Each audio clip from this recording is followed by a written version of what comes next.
30শে December Trinamool কংগ্রেসের মুখপাত্র কুণাল ঘোষ তিনি একটা বিবৃতি দিয়েছিলেন যে যে সমস্ত শিল্পীরা আরজিকর কাণ্ডে রাস্তায় নেমেছিলেন তাদেরকে যেন রাতের অনুষ্ঠান বয়কট করা উচিত। এই বিষয়টা নিয়ে অভিষেক বন্দ্যোপাধ্যায় সরাসরি কুণাল বাবুর বক্তব্যকে কিন্তু নস্যাৎ করে দিয়ে বলেছেন যেটা দলের বক্তব্য নয়।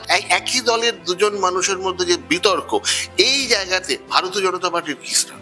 দেখুন, যাদের কথাই আপনি বলছেন এনারা তো কেউ ঠাকুর রামকৃষ্ণ নন। এনারা বলতেই পারেন, এনারা আবেদন করতেই পারেন, এনাদের কথা শুনবে কে? এনারা খুব বেশি হলে এটা করতে পারেন যে সরকারি যে পরিকাঠামো, সে সরকারি পরিকাঠামোকে কাজে লাগিয়ে যাতে শিল্পীরা কাজ করার সুযোগ না পায়, যতটা বাধা তৈরি করা যায় সেটা তারা করতে পারেন। শিল্পী সত্তা যাদের মধ্যে আছে তারা কোনোদিন কোনো সরকারের চাটুকার হতে পারে না। অন্যায়ের প্রতিবাদ করাটাই শিল্পীর নেচার, এবং অন্যায় দেখার পরেও যদি কেউ প্রতিবাদ না করছে, যদি কেউ রাস্তায় না নামছে, তাহলে তাকে তো শিল্পী বলাই হবে না।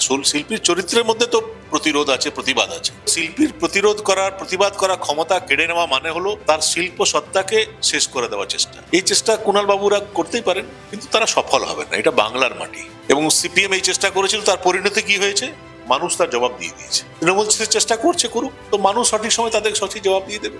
এই শিল্পীদের সম্বন্ধে যে তৃণমূল কংগ্রেসের মধ্যেই দ্বিমত, এই দ্বিমতের জায়গা থেকে দাঁড়িয়ে ভারতীয় জনতা পার্টিকে দেখা যাচ্ছে যে এই বিষয়ে একেবারেই নিশ্চুপ। কারণ কি? আমরা কেন বলতে যাব? তৃণমূল কংগ্রেসের দায় যদি পাপ করে তার দায়িত্ব তাদেরকে নিতে হবে।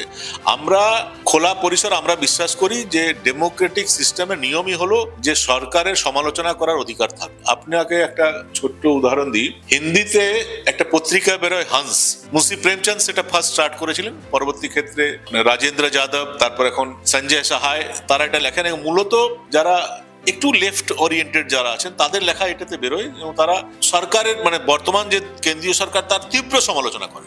কিন্তু ফার্স্ট কভার পেজ আর লাস্ট কভার পেজে আপনি দেখবেন একটা পেজে উত্তরপ্রদেশের সরকারের অ্যাডভার্টিজমেন্ট আর একটাতে মধ্যপ্রদেশ সরকারের।